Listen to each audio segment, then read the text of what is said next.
galera, beleza? Como é que vocês estão? Meus amigos, até o momento, o caso do jogador de vôlei Maurício Souza ainda é o assunto mais comentado de todas as redes sociais ao redor do Brasil. Gente, esse fato por si só já é bastante interessante. Eu tenho certeza que todos vocês estão acompanhando, sabem o que está acontecendo e eu não tô aqui para falar mais do mesmo. Quero mostrar para vocês hoje uma coisa bem interessante, que é a comprovação de uma tese que a direita brasileira sempre falou. Os conservadores eram apenas os primeiros. A fila não iria parar ali, a coisa ia continuar. E quem entrou aí no radar e tá sentindo a água bater no joelho já é o pessoal aí do MBL, gente ligada aí à terceira via e tudo mais. E é bem interessante discutir alguma dessas coisas. Também quero dar uma analisada assim na sociedade brasileira, essa repercussão grande, o que isso daí pode mostrar pra gente. Algumas coisas interessantes até que a gente pode tirar da classe política, dessa situação toda. Então, esses comentários assim mais gerais e uma análise mais política da coisa, não olhar o fato em si da questão do Maurício. Quero comentar com vocês isso e, obviamente, não paramos por aí. Ainda que esse foi o assunto mais comentado, também se falou um pouco sobre Bolsonaro lá em Roma, G20, um pouco da COP26. Ontem tiveram algumas coisas bem interessantes e que eu sinto falta que a direita não está dando a devida atenção. Temos mais novidades sobre a PL 2630 das fake news e agora, verdadeiramente, teremos o Ministério da Verdade do Brasil. E ele se chama CGI.br. O que é isso? Vou te explicar hoje.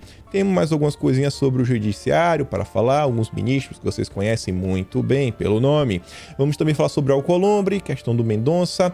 Vamos falar de 2022, um assunto também que eu vi, fiquei quieto, falei, deixa eu ver se esse assunto ele cresce, a direita vai prestar atenção ou vai ignorar prontamente só porque foi a esquerda que trouxe. Tem uma matéria sobre o senhor Sérgio Fernando Moro. O Sérgio Moro, o Morinho, o nosso ex-juiz da Lava Jato, bem estranha, que mostra aí que parece que Moro vem recebendo assim uma certa ajuda na internet que não parece ser tão orgânica assim, sem problemas, e tem algumas pessoas ali próximas ao Moro que vai ficar difícil para ele manter o discurso, né, do combate à corrupção. Ainda temos que falar de Bolsonaro, do PT, uma relação aí com o Centrão, um avanço de alguns aspectos importantes para o governo. Tem uns assuntos aí que eu espero que dêem para falar, aconteceu nos últimos dias, coisas boas também ligadas ao governo, e vamos começar aqui sobre o caso do Maurício. Eu vou ficar aqui contando o caso todo, você já sabe o que aconteceu, só que para trazer uma atualização, que é um fato assim que eu acho que merece ser refletido, é o seguinte: no exato momento, isso daqui eu peguei esse print em torno de 6 horas da manhã do domingo, hoje é dia 31 de outubro, o último dia do mês de outubro, né, o último dia do mês. O Maurício já contava com 2,3 milhões de seguidores. Eu acho que ao longo do dia deve chegar a 2,5 milhões, quem sabe até 3 milhões. Ele tinha 200 mil seguidores. Foi um crescimento, cara, de 10 vezes. Cresceu mais de 10 vezes, na verdade. É assustador o crescimento que o Maurício vem tendo nas redes sociais. E muita gente se pergunta, seria a tal da maioria silenciosa? A gente chega lá, fica isso na cabeça. Mas eu quero falar uma coisa, o seguinte. Quem resolveu comentar meio que por alto a questão do Maurício foi o Monark, a gente falou dele ontem. Eu sempre bato bastante na tecla de algumas coisas, não porque eu quero pegar no pé. Eu digo pra vocês, hoje até tô tentando assim aliviar algumas coisinhas. Tem algumas coisas que às vezes eu quero criticar, falo, não, respira. Eu reclamar disso daqui vai melhorar o quê? Sobre 2022, um plano assim para eleger pessoas mais alinhadas à direita, a ideias de direita e tudo mais. Só a questão dos podcasts, isso me preocupa um pouco, porque é um tipo de comunicação, é um tipo de vídeo que ele tem uma penetração diferente na sociedade, ainda rola o tal dos cortes, e ele foca num público que é muito difícil até hoje para a direita se comunicar, que é o público mais jovem. É difícil conversar com o jovem. O jovem ele não quer ouvir de política, ele quer entretenimento. A política entra ali, né? Nos pormenores, escondidas, sempre no segundo plano. A galera não presta muita atenção. E o Monark lá do Flow, ele ontem fez a seguinte postagem, no final da noite. Infelizmente, também muitas empresas estão com medo da lacração incessante que se instalou na internet, principalmente as que fazem questão de passar a imagem de bonzinhos e evoluídos, mas por trás do marketing são apenas ricaços privilegiados enchendo o fiofó de dinheiro. Ele havia perdido aí o patrocínio do iFood e da Trine, eu gosto de que é Trine, ou é Tribe, enfim, perdeu o patrocínio, tá sentindo na pele, isso porque ele fez comentários e perguntas que giravam em torno do tema de liberdade de expressão. Ele fez comentário e apagou. E aí eu me pergunto, Será que o monarca ele tá atrás realmente da luta pela liberdade de expressão ou apenas de ganhar os likes oriundos, né, desse debate? Porque tem gente na direita, meu amigo, assim, eu já vi ontem o caso aí do Maurício na rede social falando, não, tem que vir como senador. Tem que vir como senador em Minas Gerais. Eu falei, pronto, pera aí, cara. O cara é jogador de vôlei, o cara ganhou o seguidor, agora já é senador do Brasil. Calma, respira, galera. Respira. E aí o monarca ele fala o seguinte, ó: infelizmente vivemos em tempos difíceis, muito ódio reprimido na internet. As pessoas não querem dialogar, até discutir sobre liberdade de expressão está sendo reprimido. Eu falo e luto sobre liberdade de expressão faz 3 anos, todos os dias no Flow. Mentira, monarca. Isso é uma grande mentira. Minha pauta é essa.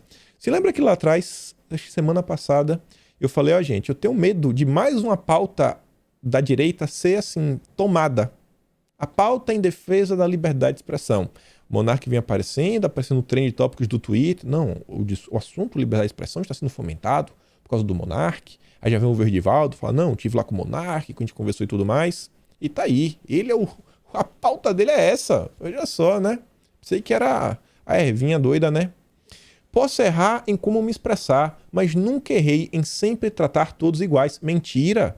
Imputar isso a mim me dá um ódio tremendo e um sentimento de justiça gigantesco. Monarca, você sempre menosprezou um lado da política brasileira, um lado que apoia o governo. Você, monarca, em um dos podcasts, quando levou alguém da direita lá, você fez questão de falar que existe um gabinete do ódio, que você sabe como é o funcionamento das redes sociais, principalmente do Twitter, e que você tinha mais pura certeza da existência de robôs, bots, para levantar hashtags e tudo mais.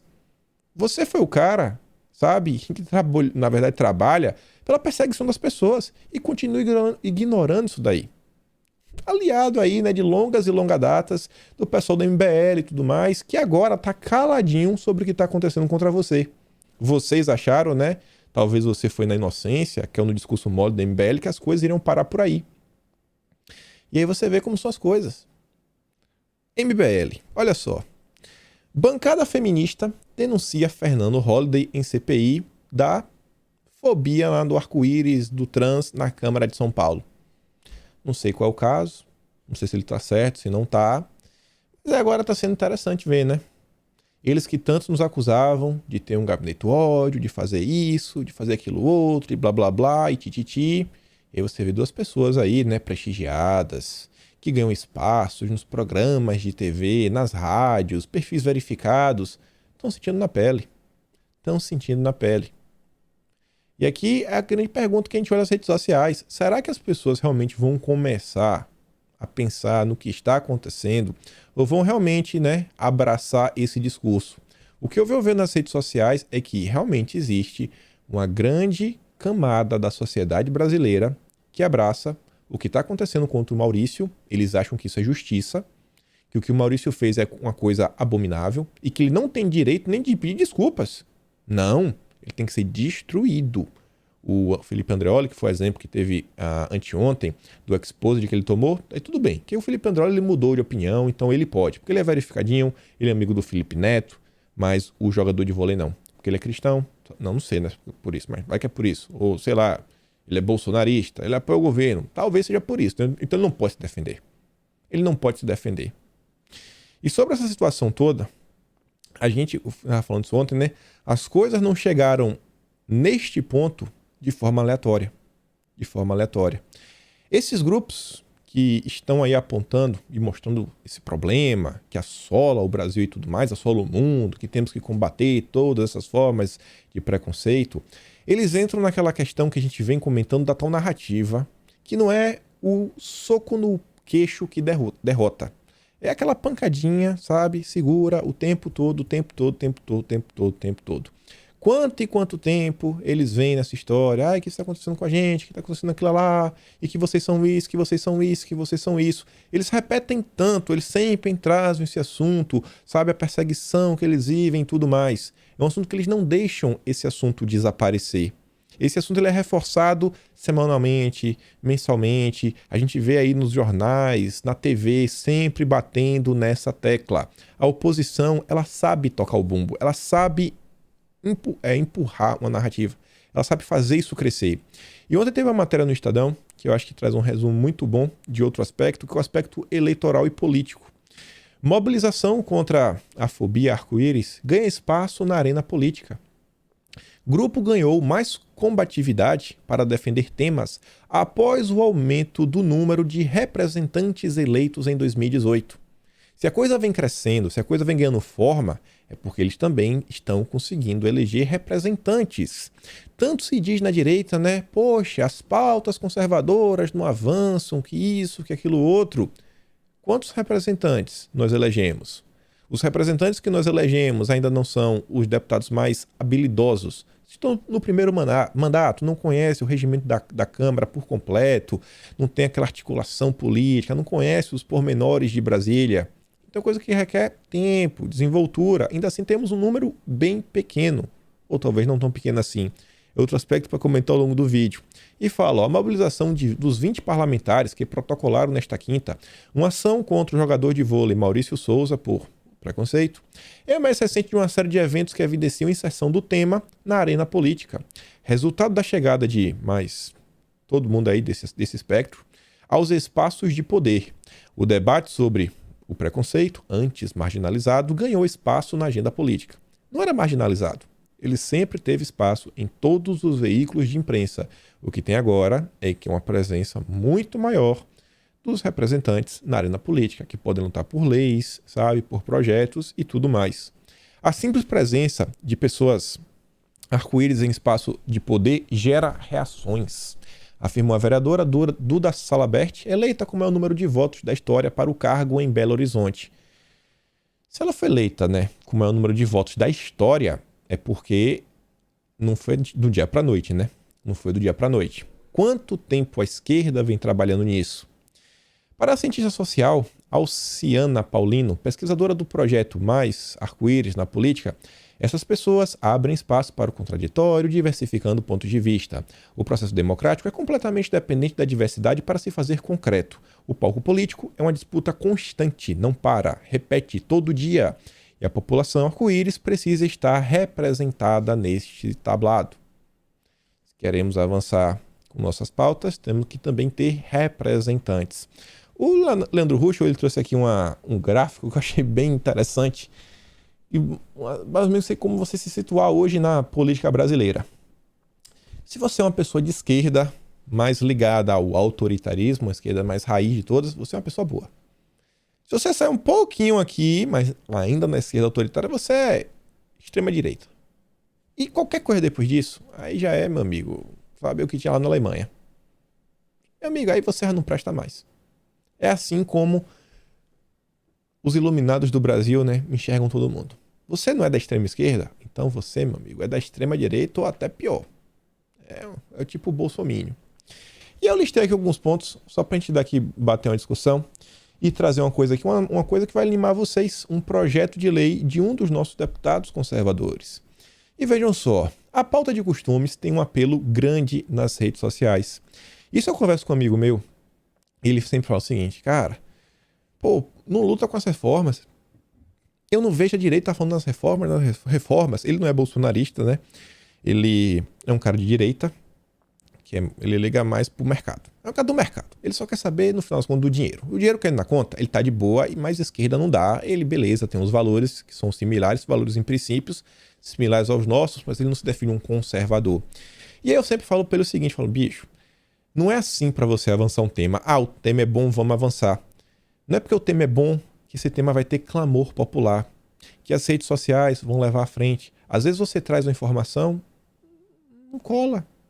O comentário, assim, você vê assim, você faz uma coisa mais informativa, não é tão boa. O ser humano, não é o brasileiro, o ser humano como todo gosta da treta, gosta da fofoquinha, né? É bom, todo mundo gosta de saber, né? Aquela confusãozinha é bom. Então você vê que, por mais que a gente tenha diversos temas na sociedade, fofocas e tretas, o tema ainda assim, ó, costumes, comportamentos, que foi uma das variantes que Bolsonaro carregou consigo para conseguir votos, ser eleito em 2022, ainda tem um clamor grande na sociedade. Quão grande é um pouco complicado de medir, por mais que o Maurício tenha ganhado mais de 2 milhões de seguidores nas últimas 72 horas, mais ou menos, ou mais. O Brasil tem 200 milhões de habitantes, ou seja, ele tem mais ou menos 1% do Brasil que segue ele. beleza, bacana, é muita gente, mas também não dá para saber. Mas é uma certeza, esse tema ainda está no coração dos brasileiros, não só de direita, como também de esquerda. Então, para quem olha assim, aquilo outro, blá blá blá, esse pessoal da direita mais isentona, que vota em Bolsonaro meio que, sabe, torcendo a boca, eles não conseguem entender isso daí.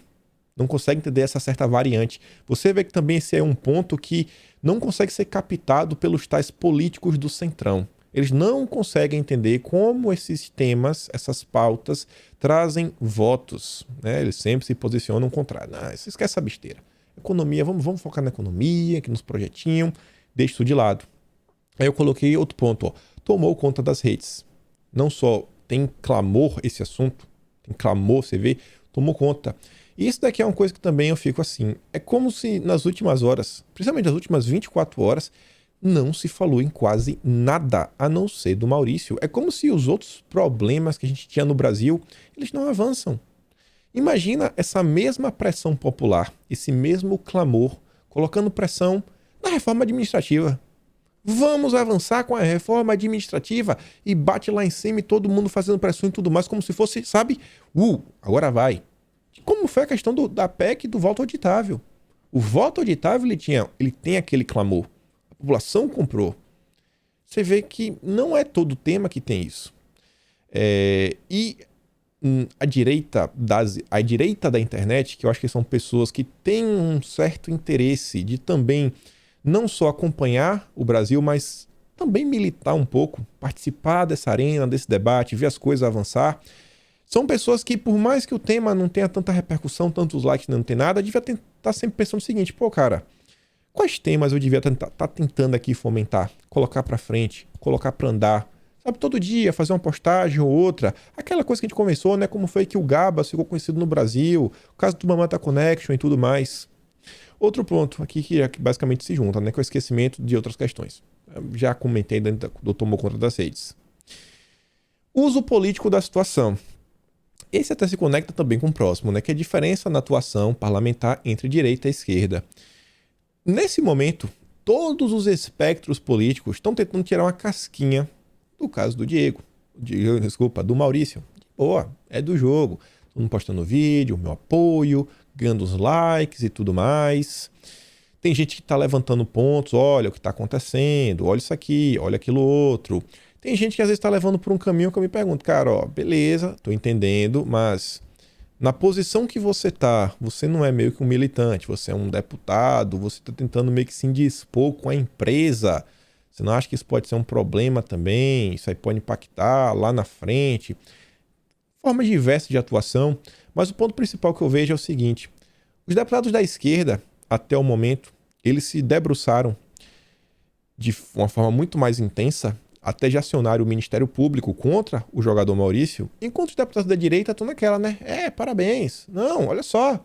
Ele ganhou mais de 2 milhões de seguidores. Sabe? Olha, ele ganhou mais de 2 milhões de seguidores. Por ele estar sem trabalhar até o momento. Não acho que vai faltar emprego pro Maurício. Eu acho que ele vai conseguir uma coisa ou outra, mas será que ele vai conseguir um emprego na área que ele quer? Que é continuar jogando vôlei? Será que ele vai poder continuar jogando na seleção brasileira? E uma coisa que eu acho que pode conectar com tudo isso, e a gente começar a continuar aqui avançando nos nossos temas, é isso daqui, ó. Olha só que coisa sensacional. A Carla Zambelli tá tentando colocar para essa PL aqui ser votada com urgência. PL 3702, a autora é a própria Carla Zambelli.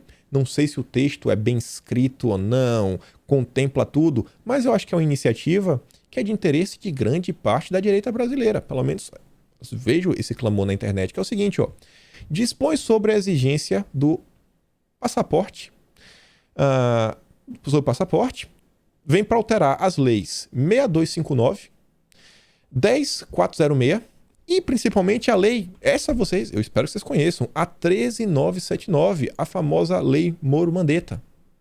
Essa PL aqui, em síntese, ela quer tirar a obrigatoriedade do passaporte, as pessoas poderem entrar e sair de todos os locais e não ter diferença se você tomou ou não, né, perante a sociedade. E quer alterar a lei Moro Mandetta, que é uma coisa também que as pessoas, cara, estão falando. Agora, isso daqui eu não soube via Carla Zambelli. Isso daqui eu soube via o Bolsonaro. O Bolsonaro chegou pra mim e falou: bicho, tu vê essa lei aqui? Isso aqui é bacana, velho. A gente devia levantar essa pauta. Eu falei: pô, cara, tu tá certo. Tu tá certo. Ele me falou isso ontem, não deu tempo de trazer no vídeo. Eu falei: se não der tempo de botar no vídeo ontem, a gente vai comentar amanhã. Vou levar lá pro Twitter. Os nossos deputados que estão todo dia, ó, nos últimos 3 dias, todos os dias eles fizeram postagens sobre o caso do Maurício. Beleza, bacana, ele merece o apoio. Mas, se fizesse todo dia uma postagem, para tentar lembrar aqui, ó, um projeto de lei interessante, a esquerda consegue juntar 20 parlamentares ao redor do Brasil. Não são 20 deputados que estão lá juntinho, todo mundo em Brasília, do mesmo partido. Não. 7 partidos diferentes, dos mais diversos cargos ao redor de todo o Brasil. Já a direita brasileira tem um projeto de lei que eles dizem defender, não ao passaporte, não isso, bota um vídeo, pega recorte de todo mundo, bota lá, quiba conteúdo. Agora tem uma lei que está aí, que pode ser colocada em votação, pode estar articulando sobre isso e está comentando nas redes sociais. Tentar fazer com que esse assunto ele também ganhe repercussão. E você vê. Eu não vi nem a própria Carla Zambelli falando sobre esse tema. Ela deve ter dito, eu sigo ela, não vejo todas as postagens que ela disse, mas não passou na minha timeline.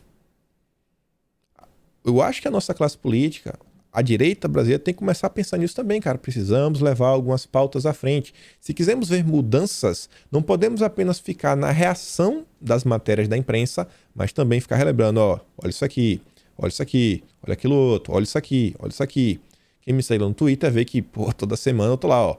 A pauta legislativa tá travada, Pô, o Pacheco tá travando a pauta legislativa, para tentar ver se a pauta destrava. Acontece mil coisas no Brasil, mas tem que ter um certo foco. Não dá para parar e deixar as coisas ficarem, né, de qualquer jeito.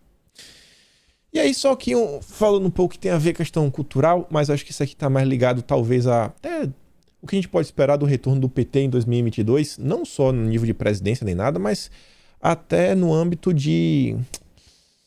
da Câmara, no Legislativo. A Elisa fez aqui essa montagem, ó.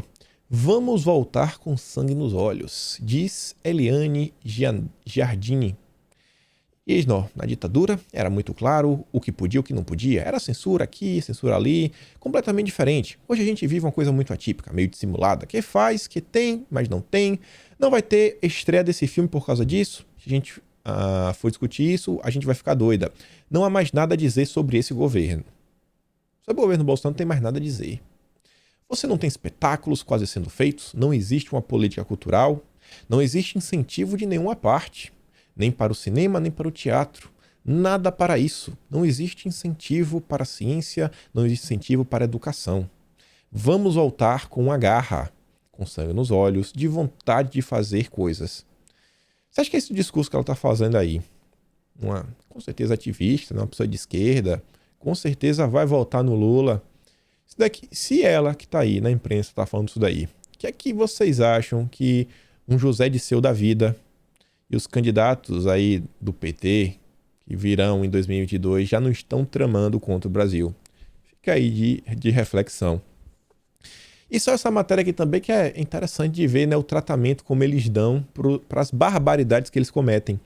Tabu sobre justiçamentos da esquerda mostra que ainda é difícil lidar com ditadura. E você vê, né? Quando é justiçamento. Sabe o que é justiçamento? É o seguinte, ó.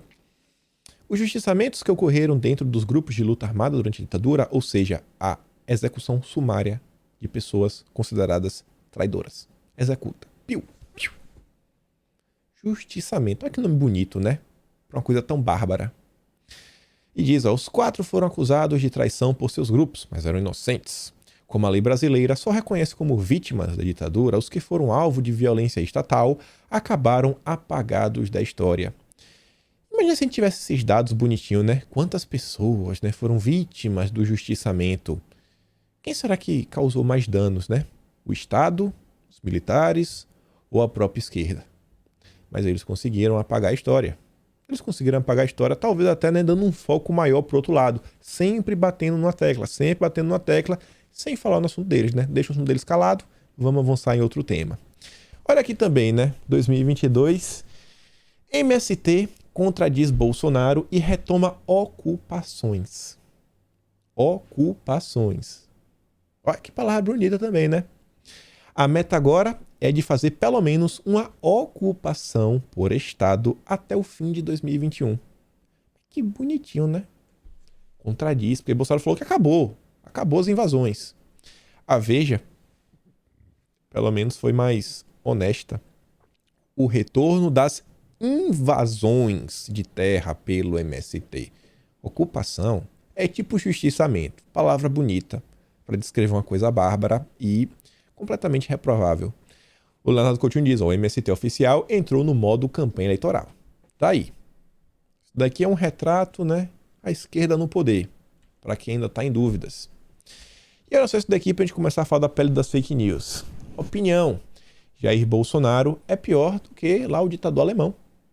O austríaco assumia seus crimes. Quantas milhões de vidas não foram tiradas? Né? Mas Bolsonaro é pior. Bolsonaro é pior.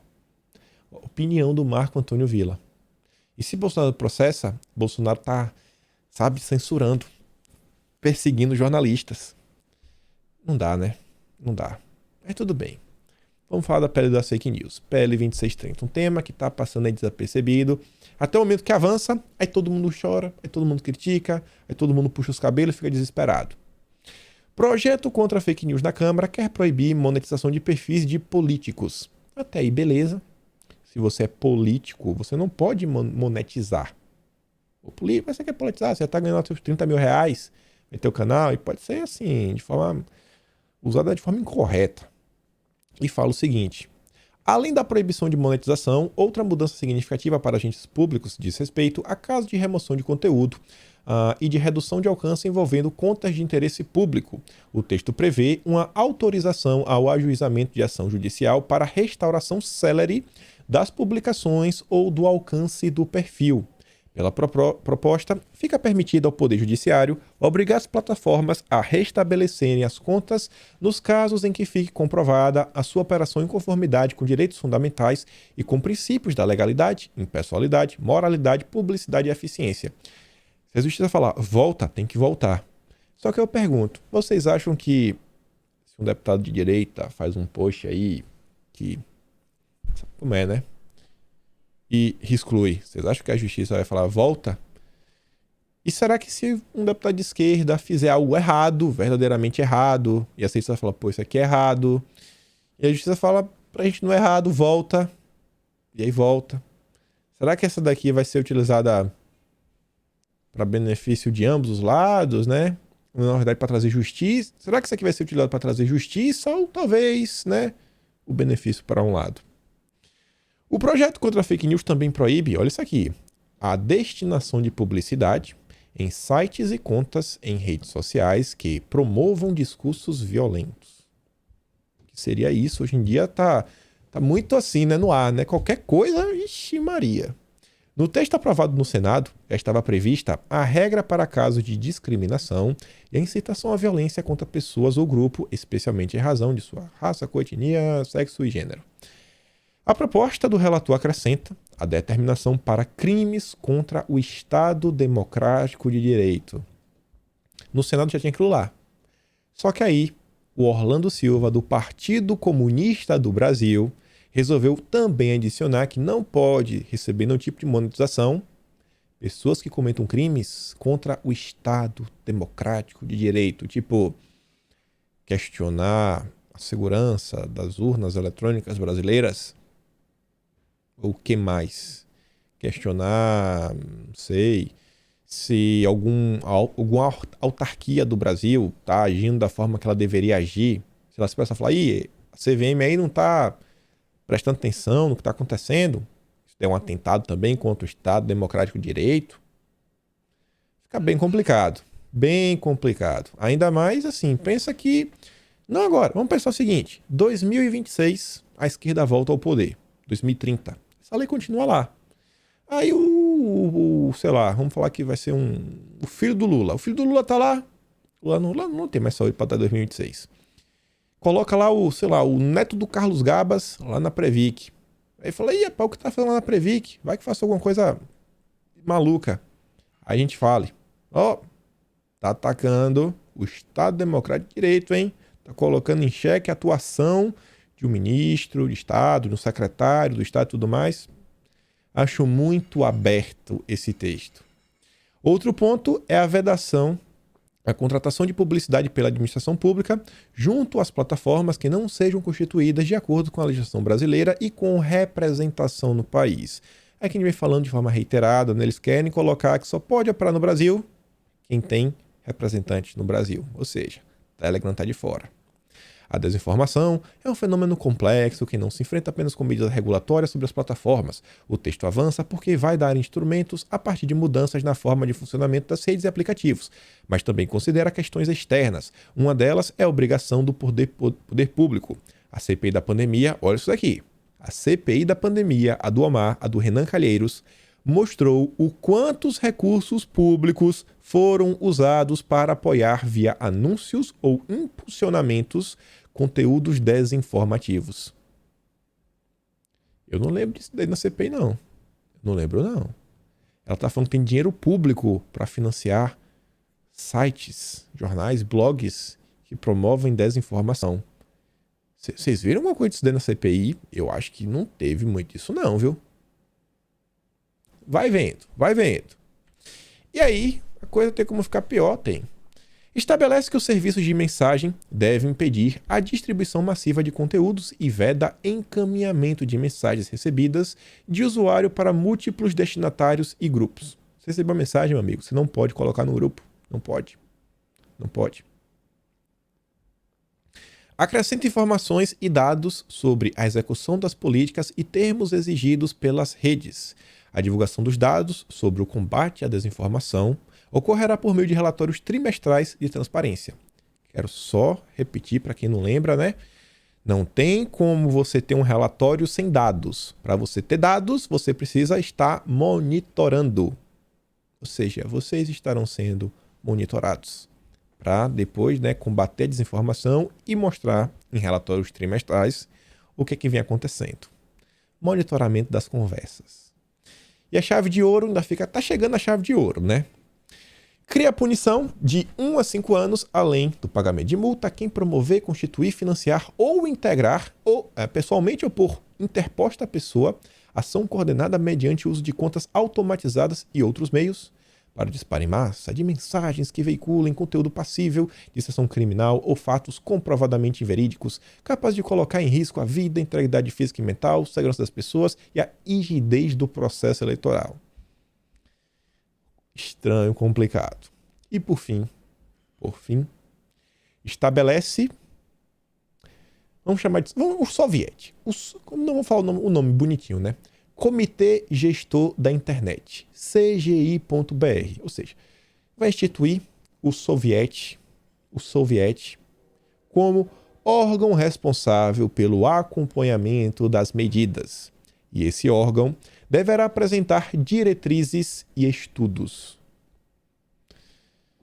Para você apresentar estudos, você tem que ter pessoas que pesquisam, especialistas. Quem são os grandes especialistas do Brasil? Vamos chamar o Pablo Hortelado. Ele realmente se debruça sobre esse tema. Ele é um especialista da esquerda. Vai chamar ele que está defendendo que Bolsonaro seja banido das redes sociais. E diretrizes. Diretrizes são aquelas coisas, né? Assim, aquelas leis. É quase como se fosse leis e tudo mais. Vamos botar aquela palavra que acho que já está no nosso cotidiano, né? Que a gente vem comentando no canal. Compliance.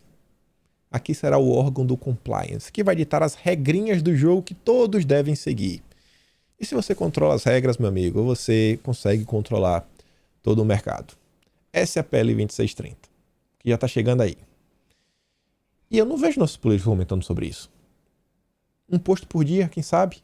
Um post por semana, quem sabe? Pesquisa aí no perfil dos bolsonaristas. Não tem ninguém comentando sobre isso. Ninguém. Aí quando acontece, a liberdade de expressão. Meu Deus, estou lhe apoiando. Não podemos deixar isso acontecer. Até quando? Ele está aí. Na boca para ser votada. Na boquinha para ser votada. Vale a reflexão, né? No caso Maurício, tá todo mundo... E a PL 2630. Se essa matéria aqui da Folha de São Paulo, que eu fico assim, meu amigo. Moraes chegará à presidência do TSE com estrela de xerife no peito. O Alexandre de Moraes, o ministro. Além disso, na condução do inquérito das notícias falsas, conhece as obras e pompas das milícias eletrônicas e mostrou-se rápido no gatilho ao mandar delinquentes para a cadeia. Tá bom? Tá trabalhando bem, né? Tá mandando um monte de gente pra cadeia. Moraes sabe como funcionam as milícias e quem as financia e como rola o dinheiro. Pô, seria então interessante, né? Sei lá, ter o julgamento tudo bonitinho, colocar o inquérito, mostrar, divulgar pra população brasileira, pra todo mundo saber. Então, seria interessante, né? Saber, cara, olha só, que grande esquema. Salomão, por seu turno, já afirmou a jurisprudência que congela os recursos que as alimentam.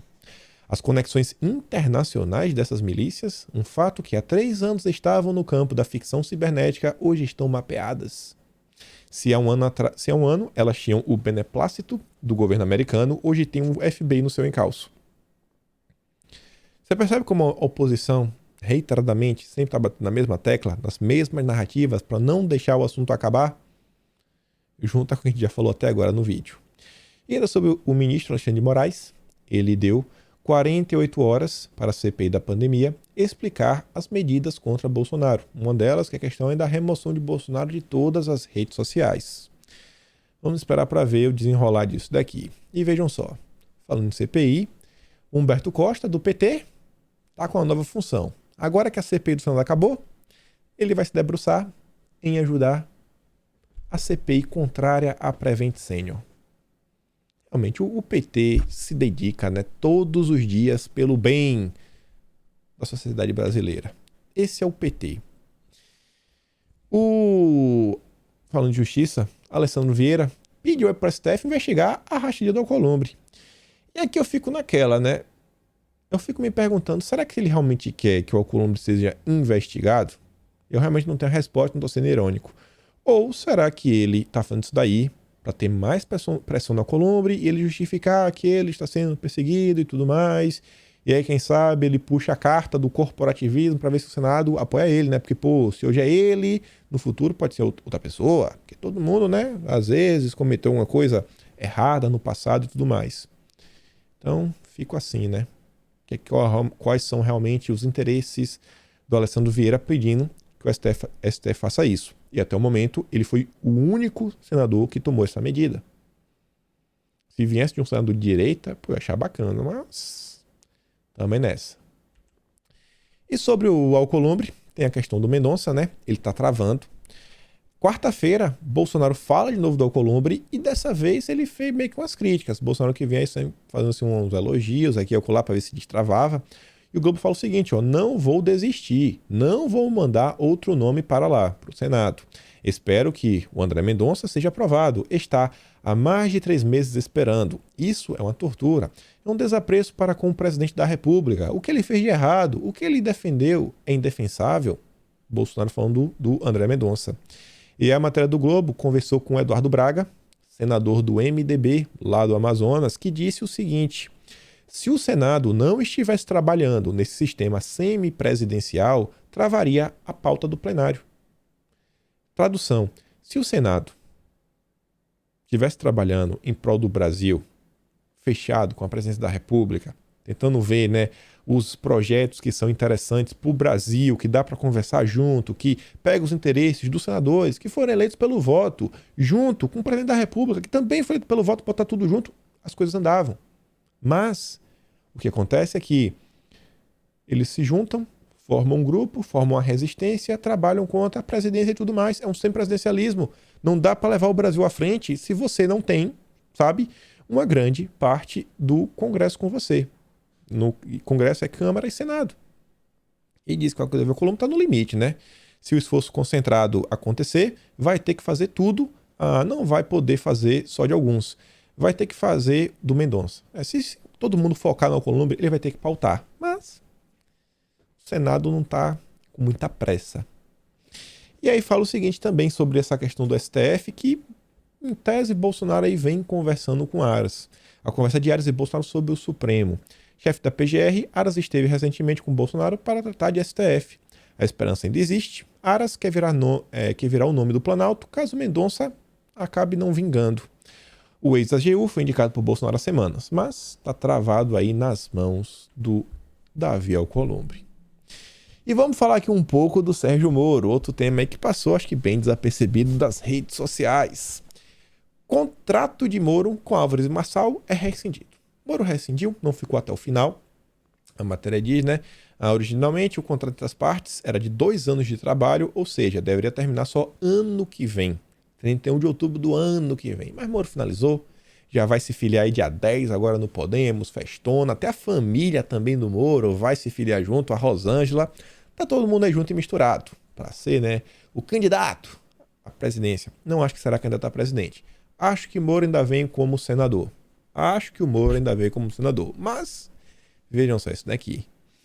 Ontem, o pessoal do Intercept fez uma matéria interessante sobre o Moro.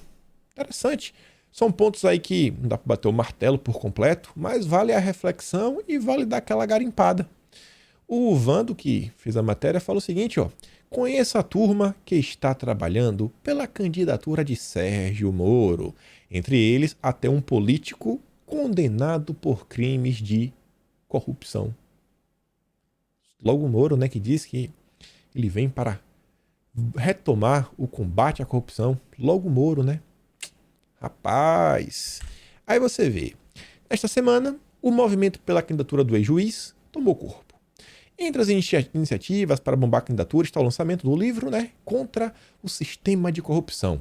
Sim, o homem que sempre violou o sistema acusatório, palavras de uma procuradora da Lava Jato, para prejudicar seus adversários políticos, teve cara de pau monumental ao escolher o nome do livro.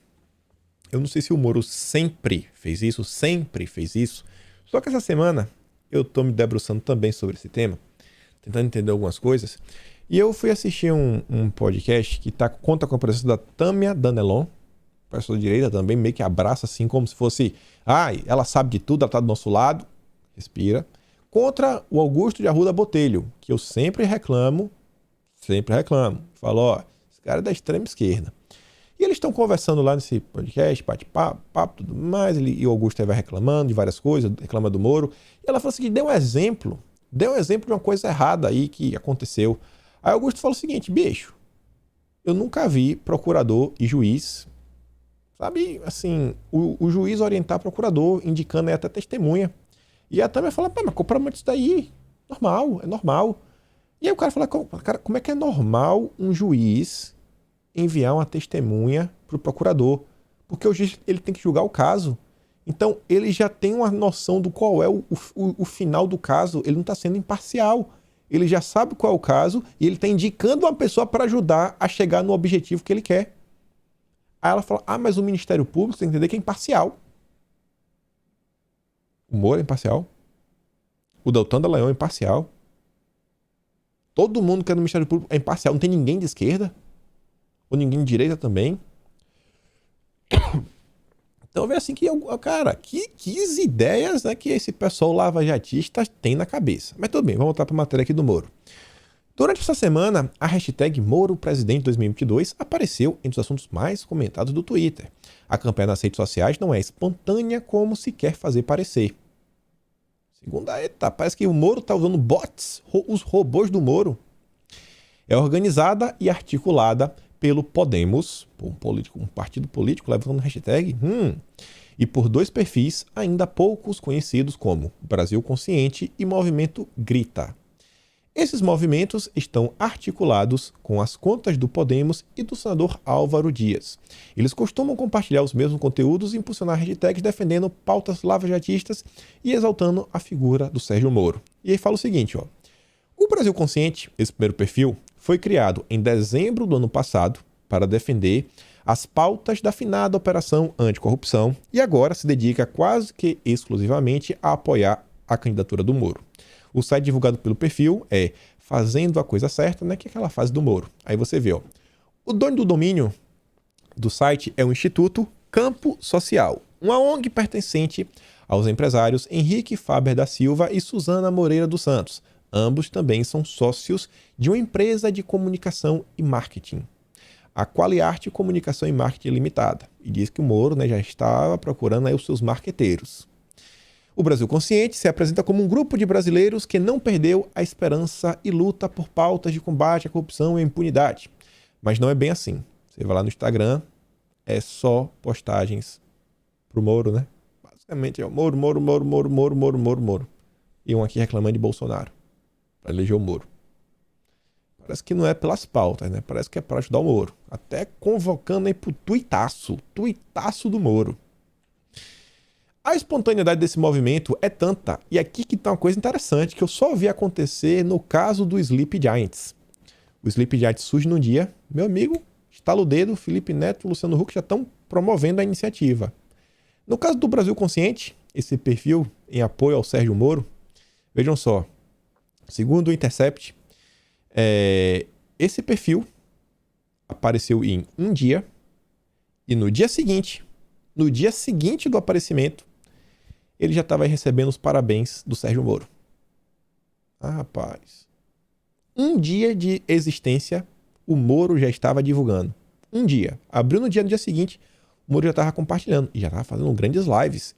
Modesto Carvalhosa. Rapaz, viu? Parabéns ao Grupo Brasil Consciente. A luta contra a corrupção e pela integridade na gestão da coisa pública segue nos corações e mentes das pessoas. Excelentes convidados para essa primeira live.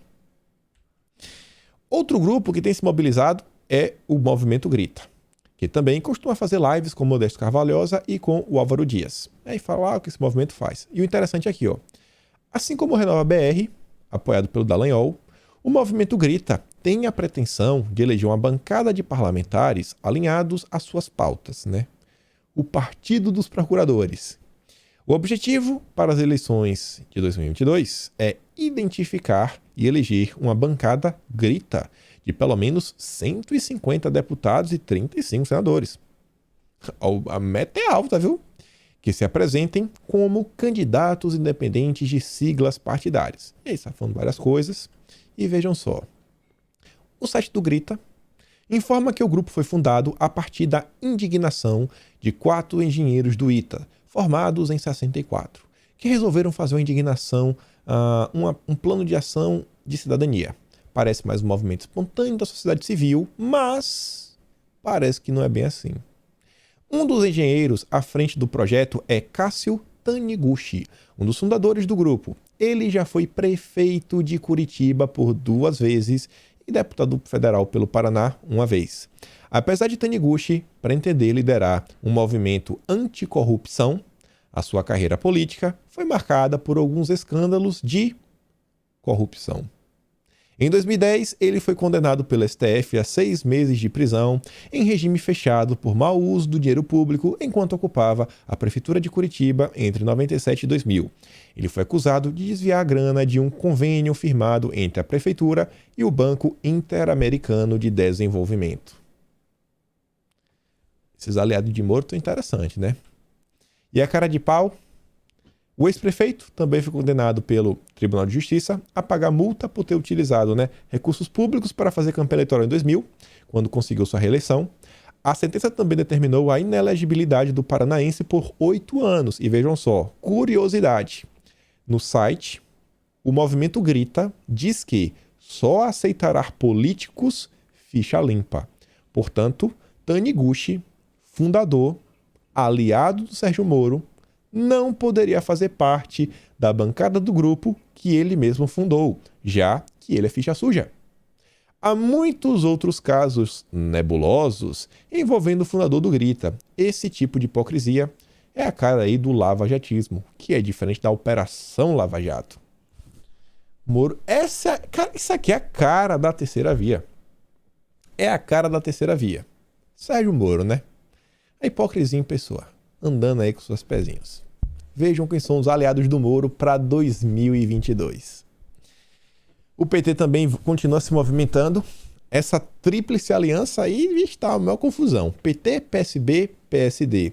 O PT aqui está tentando trazer o Contarato, que é senador pelo PSB, para ver se inclusive lança ele como candidato a governador lá no Espírito Santo, para ver se faz pressão para o PSB falar, não, beleza, vamos sentar, vamos conversar, vamos ver aqui o que o Kassab quer, vamos tentar fazer aquele joguinho aqui para todo mundo sentar e todo mundo ficar feliz. Conversando bem, tudo se acerta. Tudo se acerta. Então, a possibilidade de uma pré-candidatura de Contarata ao Plácio Anchieta, que pode ajudar a acelerar um acerto entre socialistas e petistas. Tá tentando trazer o cara só para assim, eu posso trazer ele pro meu grupo e lançar ele candidato. Ou você pode ceder, quem sabe no Rio de Janeiro, quem sabe lá em São Paulo, lá pro Alckmin, ser candidato aí lá na mão do Kassab, e todo mundo ficar feliz da vida. Você me apoia nacionalmente e tudo mais. Né? Você vê, né? O PT é tão PT que nem com a própria esquerda meio que tem diálogo, né? Usa uns métodozinhos para tentar convencer. Se não vir comigo vai dar ruim. Basicamente isso. E nos últimos dias também saiu que o Lula mandou o PT, né, se mobilizar para conseguir conversar com os militares. Pediu ajuda de alguns líderes políticos e ex-ministros para facilitar conversas com oficiais de relativa influência, a maioria aposentados. Também orientou líderes do PT no Congresso a dedicar atenção a temas que a cúpula das Forças Armadas considera relevantes. Olha, ó, essas pautas aí que a direita esqueceu, bora, bota debaixo do braço, vamos tentar pegar o apoio do Exército para nós. O PT está trabalhando a mil. Quem menos corre voa. E só que umas coisas rápidas sobre o PT que aconteceu recentemente, eu não falei, ó. PT foi ao STF para impedir a convocação do Edil Silva lá na CPI do Rio Grande do Norte, né? A mesma que já convidou o Carlos Gabas. O Edinho está envolvido aí nessa questão dos respiradores. O PT foi lá pedir socorro. Não chama o Edinho.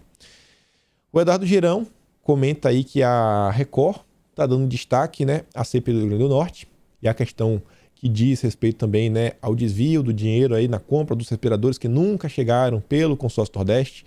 Olha só, Record dando atenção, inclusive até a participação do seu Carlos Eduardo Gabas. E parece que está dando alguns frutos. Alagoas, a Assembleia de Alagoas já aprovou, né, para, cara, sai do consórcio Nordeste. Sai, que parece que vai dar ruim. Filho do Renan, né, Renanzinho, sai, que parece que vai dar ruim. Sai que parece que vai dar ruim. Olha isso aqui também. A gente está falando do possível fora Dória em 2022. O fora que ele realmente não vai nem competir, né? Eduardo Leite deve levar as prévias, as últimas movimentações. E o Dória, que traiu o Alckmin, e vocês têm que lembrar disso, por quê? Porque você só trai quando você é amigo. Quando você nunca gosta da pessoa, você não trai. Você trai quem é amigo. Isso significa que o Dória só existe por causa do Alckmin. O Alckmin pariu o Dória. E aí o pessoal lá do Dória está insatisfeito que o Alckmin ainda não saiu do partido. E acham que o Alckmin está articulando para derrubar o Dória. Meu Deus, que briga que eu torço pela briga. O ex-governador também atua em causa própria ao atrasar o pedido de filiação. E disse que está tentando, né, passar a perna no Rodrigo Garcia, que é o candidato do Dória. Mais uma briga que eu também torço pela briga. Você vê. Isso daí é o retrato da terceira via. Retrato da terceira via. Retrato do PT. São pessoas que não respeitam nem os próprios aliados de partido. As próprias pessoas que colocaram elas na política. E eu vi essa matéria aqui, cara, sobre a direita. Falando o seguinte, ó, vice-líder do Partido Liberal. A direita é dividida e sem noção. Deixa eu ver se dá tempo de comentar sobre isso. Dá tempo. As pessoas de esquerda, quando se reúnem, se arranham, discutem, brigam, saem arrumadas com um discurso só. A direita não. Ela é completamente dividida. Ela é aquilo que nós chamamos de direita sem noção. Eu, que sou o governo, lamento profundamente isso, que a direita brasileira tenha o juízo de não se dividir internamente, que tenhamos o juízo de não falarmos mal um dos outros. Eu estou tentando fazer um processo interno, né, de aliviar umas coisinhas, ver umas besteiras nas redes sociais, respira, pensa em 2022. Antes de trazer qualquer tema, eu paro e penso assim, cara, isso aqui realmente precisa ser dito? Não, isso aqui tem que falar, cara. Assim, pô, Roberto Jefferson, não tem como deixar esse cara de lado. Quem falou isso daí foi um tal de Lincoln Portela. E o que eu quero falar com isso? O que eu achei interessante? Eu falei, cara, eu nunca nem ouvi falar desse cara. Nunca nem ouvi falar desse cara que se diz de direita, né? Será que esse cara é de direita? Eu fui lá olhar o Twitter desse cara, né?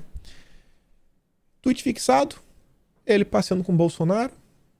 Ele é de Minas Gerais, deputado federal, não sabia disso.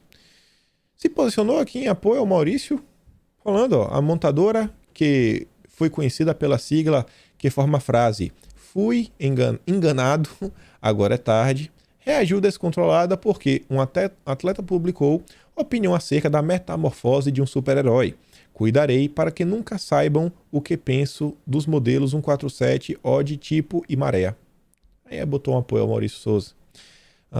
Liberdade de opinião é um direito consagrado na Constituição da República e devemos lutar para preservar esse direito tão essencial. E fala aqui, ó, só Jesus salva, liberta e cura. Coloca um monte de post aí do filho dele e tudo mais. É um cara de Minas Gerais, não faço ideia quão de direita ele é, nem tudo mais, mas é um cara aqui tipo do Centrão. É um deputado aí que a atribuição dele, todo mundo pontua, é como se fosse Centrão. Mas é um cara que vota nas pautas do governo. É um cara que vota junto à maior parte das pautas. E por que eu tô falando sobre isso tudo, isso daí? Por causa disso daqui, ó. Que eu fico meio sem entender algumas coisas. O PL vai dar troco em Bolsonaro se ele optar pelo PP. Saiba como. Valdemar Costa Neto tem dito se, de fato, Bolsonaro for pro PP, o PL será menos leal a ele em votações na Câmara. Não deixarão de ser aliados, mas os primeiros meses, após o eventual esnobado de Bolsonaro, serão tensos. E tudo isso no âmbito que a gente está vendo aí várias PECs, as que são as reformas, né? Tem a questão dos precatórios, estão sendo discutidas. E já está se falando, ó, que o clima eleitoral é um dos fatores que inclusive já está atrapalhando no avanço das reformas. Eu achava que nós teríamos pelo menos até junho do ano que vem para votar qualquer tipo de reforma. O ano entra em recesso agora já em dezembro, volta em fevereiro, teria até fevereiro, de fevereiro até junho. Mas parece que o Brasil está entrando no cenário que a pauta legislativa vai ser assim, completamente travada. Travada. E o Lincoln lá é do PL, cara. Eu espero que ele possa tocar o coração do Valdemar e tudo mais. E você vê que tem pessoas que pelo menos parece que ele compartilha dos nossos princípios. Os princípios, a liberdade e tudo mais. Mas que no dia a dia da política a gente sequer conhece. Dentro dos 513 deputados tem muita gente que a gente ainda não conhece e talvez sejam até realmente assim pessoas mais ligadas à direita. Talvez até seja por isso que Bolsonaro vem se aproximando de um partido e não de outros. Nesse semi-presidencialismo que o Brasil vive, né, que a Câmara, o Legislativo tem muito poder e o presidente da República está sempre meio que refém dessa maioria, ele realmente precisa ter uma certa base. São uma parte aí dos desafios que assolam, né, a direita, a política e tudo mais. E, deixa eu ver, tinha umas coisas para falar. Não vai dar tempo? Vai dar tempo? Acho que vai dar tempo. Mas não vou falar isso aqui não. Tava já uns vídeos atrás. Eu quero trazer só as notícias boas. Desemprego cai para 13,2% e surpreende o mercado. Caiu mais do que esperado. Graças a Deus. Espera que desemprego bata, sei lá, 4%, né? Um valor aí de país desenvolvido, país de primeiro mundo. 4%, pô, isso é muito bom, né? Lá o Caged, eu não cheguei a comentar, mas isso aqui já tem uns dias, foi lá no meio da semana. 314 mil novos empregos em setembro. Mais um mês positivo. 2021 tem um saldo de 2,5 milhões de novos empregos. No saldo entre entradas e saídas, demissões e contratações, 2 milhões e meio, graças a Deus. E por fim, aqui só vou mostrar, né, mais um pouco do governo Bolsonaro levando água para o Brasil. 73,8 quilômetros, né? Que as águas estão percorrendo na transposição aí do São Francisco. E muita gente às vezes acaba ignorando, né? Tá lá Bolsonaro. Imagina você viver numa situação que nem água você tem. Isso daqui é um aspecto bem importante. Também contempla a política. Também, isso aqui acaba virando até guerra cultural, né? Tanto diz. Porque essas pessoas, elas vão acordar, elas vão ter, já que ela não tem que se preocupar com água, em achar água, vai ter mais tempo para se dedicar para outras coisas. Quem sabe começar a consumir mais tipo de conteúdo e se libertar aí das garras, né, da esquerda que assolam todo o Brasil. Gente, então ficamos por aqui. Acho que vale a reflexão. A forma como a direita brasileira vem gastando o seu tempo e sua energia. Às vezes vale a pena a gente ficar batendo na tecla de algumas pautas que precisam avançar. Pô, olha isso aqui, ó, tem que andar, não pode esquecer. Olha lá a pele da Zambelli, pele bacana, tem que botar pra frente. Enfim, lembre daquela curtida, aquela compartilhada. Se gosta do meu canal, considere me financiar, se tornando membro do canal ou lá pelo Patreon, tá aqui os links estão todos na descrição. E a gente se vê amanhã. Aquele grande beijo, abraço, tamo juntos. Valeu, meus amigos. Fui.